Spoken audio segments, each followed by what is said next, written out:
ఈరోజు మన చర్చకు స్వాగతం. చాలామందికి గౌతమ బుద్ధుని గురించి తెలుసు, కాని ఆయన బుద్ధుడు కాకముందు ఆ జ్ఞానాన్వేషణలో ఆయనకు దారి చూపిన గురువుల గురించి, ఆ వాళ్ల గురించి మనలో ఎంతమందికి తెలుసు? అవును, నిజమే. చాలామంది బుద్ధుని ప్రయాణమంటే బోధివృక్షం దగ్గర మొదలైందనుకుంటారు. సరిగ్గా అదే. కాని అసలు కథ అంతకు చాలా ముందే మొదలైంది. ఆయన ఎందరో గురువులను కలిశాడు. అందులో మనం ఈరోజు మాట్లాడుకోబోయే ఉద్దక రామపుత్తతో ఆయన ప్రయాణం చాలా కీలకమైనది. కరెక్ట్. ఈరోజు మనం గౌతముని రెండవ గురువైన ఉద్దక రామపుత్త గురించి కొంచెం లోతుగా తెలుసుకుందాం. మన దగ్గరున్న కొన్ని పాత గ్రంథాల సహాయంతో గౌతముడు ఆయన దగ్గర అసలు ఏం నేర్చుకున్నాడు, అంత గొప్ప జ్ఞానాన్ని పొందికూడా ఆ మార్గాన్ని ఎందుకు వదిలేశాడు? ఇంకా ముఖ్యంగా ఈ కథ ఆనాటి ప్రాచీన భారతదేశ ఆధ్యాత్మిక పరిస్థితుల గురించి మనకేమి చెప్తుందో కూడా చూద్దాం. సరే, మొదలు పెడదాం. గౌతముడు తన మొదటి గురువు ఆలార కలాముడు దగ్గర నేర్చుకున్నది తనకు చాలదనిపించి ఇక్కడికొచ్చాడు. ఇంతకీ ఎవరూ ఈ ఉద్దక రామపుత్త? ఆయన ప్రత్యేకత ఏంటి? ఉద్దక రామపుత్త ఆ కాలంలో ఒక పేరు పొందిన ఆధ్యాత్మిక గురువు అన్నమాట.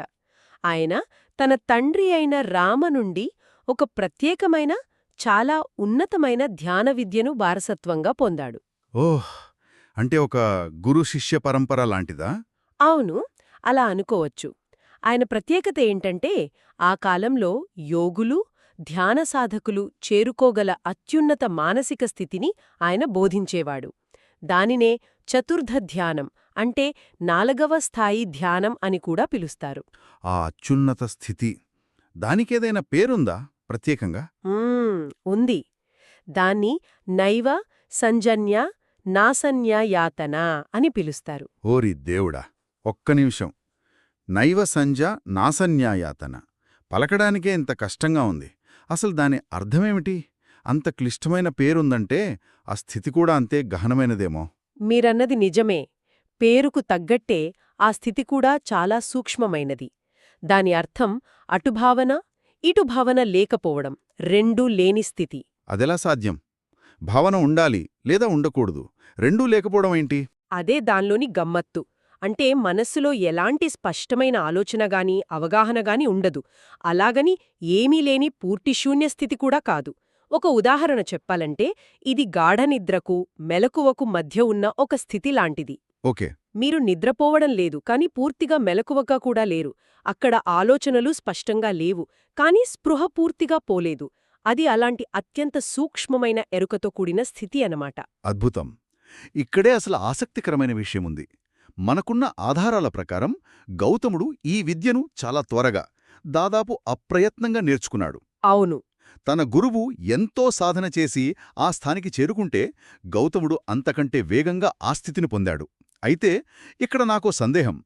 అంత గొప్ప స్థితిని అంత సులభంగా సాధించాక ఇది చాలదు అని అనుకోవడానికి ఎంత ధైర్యం, ఎంత స్పష్టత కావాలి? మనలో చాలామందైతే అక్కడే ఆగిపోయి నేను గురువునైపోయాను అని ప్రకటించేవారేమో. చాలా మంచి ప్రశ్న అడిగారు. దీనిలోనే గౌతముని ప్రత్యేకత, ఆయన అన్వేషణలోని తీవ్రత మనకు కనిపిస్తుంది. ఆ అత్యున్నత ధ్యానస్థితిని చేరుకున్నప్పటికీ అది తాత్కాలికమైనదేనని గౌతముడు గ్రహించాడు. తాత్కాలికమా? అవును. ధ్యానంలో ఉన్నంతసేపు మనసు ప్రశాంతంగా, అద్భుతంగా ఉన్నా ధ్యానం నుండి బయటకు రాగానే మళ్ళీ పాత ఆలోచనలు, కోరికలు, అశాంతి, దుఃఖం అన్నీ తిరిగి వస్తున్నాయని ఆయన గమనించాడు. ఆయనకు అర్థమైందేమిటంటే ఈ స్థితి ఆసవక్షయకి దారితీయదని. ఒక్క నిమిషం. ఆసవక్షయ అన్నారు. ఈ పదం వినడానికి కొత్తగా ఉంది. అంటే కేవలం కోరికలు పోవడం మాత్రమేనా, లేక అంతకంటే లోతైన అర్థముందా? అంతకంటే చాలా లోతైనది. ఆసవాలు అంటే మనసులో లోతుగా పాతుకుపోయిన మాలిన్యాలు లేదా కాలుష్యాలు. ముఖ్యంగా 3 రకాలు. కామాసవ అంటే ఇంద్రియ సుఖాల పట్ల కోరిక, భవాసవ అంటే ఉనికిలో ఉండాలనే తపన, మరియు అవిద్యాసవ అంటే అజ్ఞానం. ఓకే. ఆసవక్షయ అంటే ఈ మాలిన్యాలను పూర్తిగా, సమూలంగా, వేర్లతో సహా నాశనం చేయడం. గౌతముడి లక్ష్యం కేవలం తాత్కాలిక శాంతి కాదు, దుఃఖానికి కారణమైన ఈ మాలిన్యాలను శాశ్వతంగా అంతం చేయడం. అర్థమైంది. అంటే ఉద్ధకుడు నేర్పిన ధ్యానస్థితి ఆ మాలిన్యాలను తాత్కాలికంగా మంచు కింద కప్పి ఉంచినట్లు సరిగ్గా అదే అణిచిపెడుతుంది. కాని సూర్యుడు రాగానే ఆ మంచు కరిగినట్లు ధ్యానం నుండి బయటకు రాగానే మళ్ళీ బయటపడతాయి. ఖచ్చితంగా. గౌతముడు ఇదే విషయాన్ని గ్రహించాడు. ఇది నిర్వాణానికి, అంటే దుఃఖం నుండి పూర్తి విముక్తికి సరైన మార్గం కాదని ఆయన నిర్ధారణకు వచ్చాడు. మరి అసంతృప్తిని గౌతముడు తన గురువు ముందు వ్యక్తం చేసినప్పుడు ఉద్దక రామపుత్త స్పందన ఎలా ఉంది? సాధారణంగా ఒక గురువు తన శిష్యుడు తన బోధన యొక్క పరిమితులను ఎత్తిచూపితే అహం దెబ్బతినొచ్చు కదా. అవును, సాధారణంగా అయితే అవును. కానీ ఉద్దకుడు అలా కాదు. ఇక్కడే ఆయన గొప్పతనం మనకు కనిపిస్తుంది. ఆయన చాలా నిజాయితీగా, అవును, నువ్వు చెప్పింది నిజమే, నేను కూడా ఇంకా ఆసవక్షయ స్థితిని పొందలేదు. నా తండ్రి, నా గురువైన రామ కూడా ఈ స్థితిని దాటి వెళ్లలేదు. నాకు ఇంతవరకే తెలుసు అని ఒప్పుకున్నాడు. అవునా? ఇది ఆయన వ్యక్తిత్వాన్ని, సత్యం పట్ల ఆయనకున్న గౌరవాన్ని చూపిస్తుంది. తన పరిమితులను అంగీకరించడమే కాదు, గౌతముడిని తనతో సమానంగా నిలబెట్టి తన ఆశ్రమానికి సహగురువుగా ఉండమని కూడా ఆహ్వానించాడు. వావ్! ఈ గురుశిష్యుల సంభాషణ, వాళ్ల మధ్య ఉన్న నిజాయితీ, ఇదంతా ఆకాలపు వాతావరణం వల్లే సాధ్యమైందేమో అనిపిస్తుంది. మన ఆధారాలలో అరజసాయిక, శ్రమణ, నిగంధ వంటి కొన్ని ప్రత్యేకమైన పదాలు కనిపిస్తున్నాయి. అంటే ఆకాలపు సమాజం కేవలం ఒకే రకమైన ఆలోచనతో నిండి లేదు కదా. అస్సలూ లేదు. నిజానికి ఆ కాలపు ప్రాచీన భారతదేశం అంటే జంబూద్వీపం ఒక పెద్ద ప్రయోగశాలలా ఉండేది. ప్రయోగశాలల? అవును, విభిన్న ఆధ్యాత్మిక ఆలోచనలతో, ప్రయోగాలతో నిండిన ప్రయోగశాల. మనం సాధారణంగా ప్రాచీన భారతదేశం అనగానే వేదాలు, బ్రాహ్మణ సంప్రదాయాలే గుర్తుకొస్తాయి. కాని వాస్తవానికి వాటికి సమాంతరంగా, కొన్నిసార్లు వాటిని ప్రశ్నిస్తూ ఎన్నో ఇతర మార్గాలు చాలా బలంగా ఉన్నాయి. వాటి గురించే కొంచెం వివరిస్తారా? ఉదాహరణకు, ఈ శ్రమణ సంప్రదాయం అంటే ఏమిటి? గౌతముడు కూడా ఆ మార్గానికి చెందినవాడే అంటారు కదా. అవును, శ్రమణ అంటే శ్రమించేవాడు, సత్యం కోసం ప్రయత్నించేవాడు అని అర్థం. వీరు వేదాలను ప్రమాణంగా తీసుకొని వైదిక కర్మకాండలను అనుసరించని సంచార సన్యాసులు లేదా భిక్షువులన్మాట. ఓ! వారు స్వంత అనుభవం ద్వారా, కఠోర తపస్సు ద్వారా, ధ్యానం ద్వారా సత్యాన్ని అన్వేషించేవారు. వారి దృష్టిలో ముక్తి అనేది పుట్టుకతో రాదు, సాధనతోనే వస్తుంది. గౌతముడు, జైనతీర్థంకరుడైన మహావీరుడు వంటివారు ఈ శ్రమణ సంప్రదాయం నుండే వచ్చారు. మరి నిగంధ అంటే? నిగంధ అంటే బంధాలు లేనివాడు అని అర్థం. ఇది ముఖ్యంగా జైన సంప్రదాయాన్ని సూచిస్తుంది. ఇది కూడా ఒక ముఖ్యమైన శ్రమణ మార్గమే. సరే. అలాగే అరజసాయిక అనే పదం కూడా మనకు కనిపిస్తోంది. దాని అర్థం రజస్సు లేదా మాలిన్యం లేనివారు అని.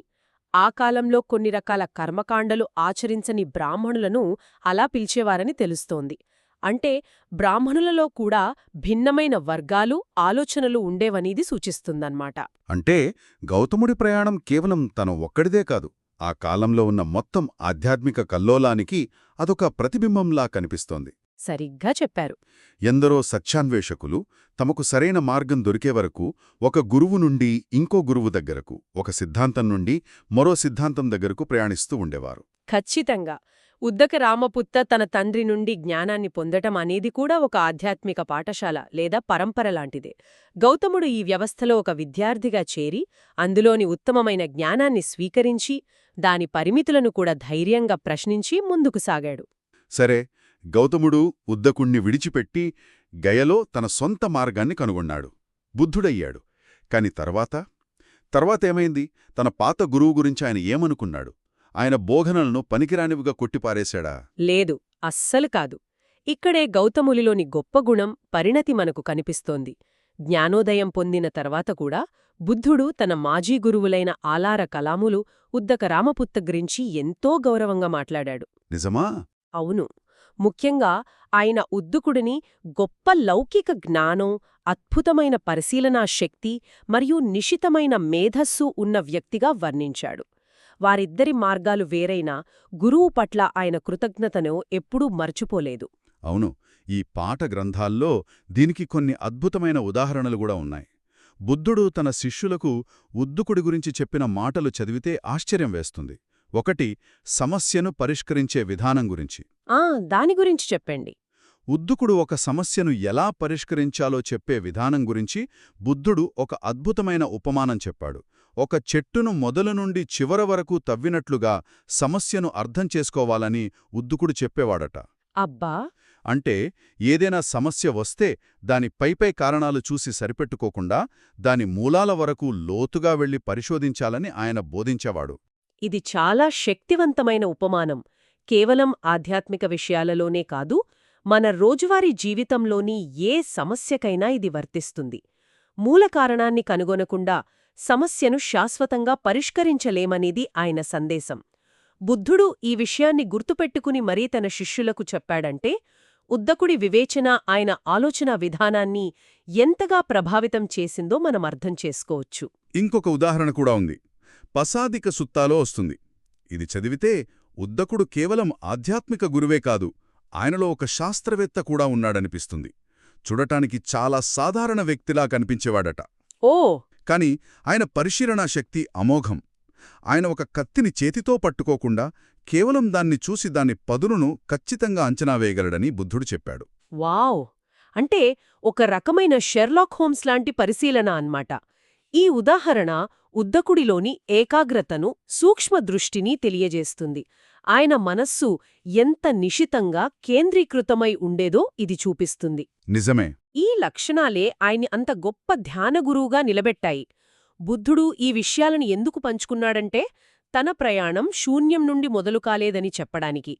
తానూ కూడా గొప్ప గురువుల వద్ద శిష్యరికం చేశానని, వారి నుండి విలువైన పాఠాలు నేర్చుకున్నానని, కానీ అంతిమ సత్యం కోసం ఆ జ్ఞానాన్ని కూడా దాటి ముందుకు వెళ్లవలసి వచ్చిందని ఆయన చెప్పకనే చెప్పాడు.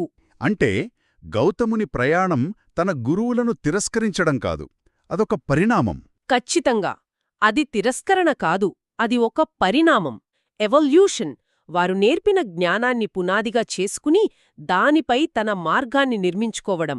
ఆలోచించండి, ఉద్దకుడు నేర్పిన నైవ సంజ్ఞానా సంజ్ఞాయతన స్థితి అంతిమ సత్యం కాకపోవచ్చు. అవును. కాని మనస్సును అంత సూక్ష్మస్థాయికి తీసుకెళ్లవచ్చని, చేతన యొక్క ఎన్నో పొరలు ఉంటాయని గౌతముడికి అనుభవపూర్వకంగా చూపించింది ఆయనే.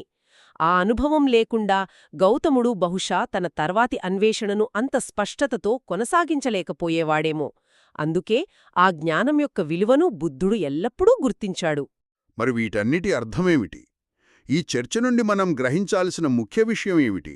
ఇక్కడే గౌతముడు తన కాలంలోని అందరు గురువుల కంటే ఒక అడుగు ముందుకు వేశాడు. వాళ్లందరూ మనసుని ప్రశాంతంగా చేయడం ఎలాగో నేర్పిస్తే, గౌతముడు మనసులోని దుఃఖానికి కారణమైన మాలిన్యాలను శాశ్వతంగా కడిగేయడం ఎలాగో అన్వేషించాడు. ఆహా, అంటే చేయడం వేరు, కడిగేయడం వేరు. అవును. ఇదొక చిన్న తేడా కాదు, ఇది లక్ష్యం యొక్క పూర్తి మార్పు. ఉద్దకుడు నేర్పినది మనసును ఒక స్థితిలో నిలపడం, కాని గౌతముడు కనుగొన్నది మనసు యొక్క స్వభావాన్నే మార్చడం. అద్భుతంగా చెప్పారు. ఈ ప్రయాణంలో ఆనాటి భారతదేశంలోని విభిన్న ఆధ్యాత్మిక వాతావరణాన్ని మరియు తన మార్గం భిన్నమైనప్పటికీ తన గురువుల పట్ల గౌతముడికి ఉన్న అపారమైన గౌరవాన్ని, కృతజ్ఞతను మనం చూశాం. మనం ఎవరి నుండి నేర్చుకున్నా వారి పట్ల గౌరవం కలిగి ఉండాలి. అదే సమయంలో సత్యాన్ని మన సొంత అనుభవంతో నిర్ధారించుకోవాలనే పాఠమిందులో ఉంది. అవును. అంతిమంగా ఈ చర్చ మన ముందు ఒక ముఖ్యమైన ప్రశ్నను ఉంచుతుంది.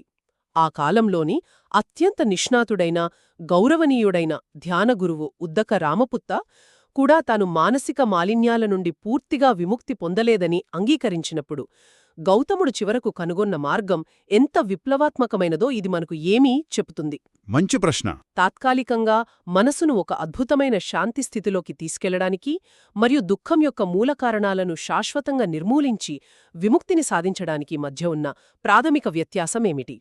దీని గురించి ఆలోచించాలి.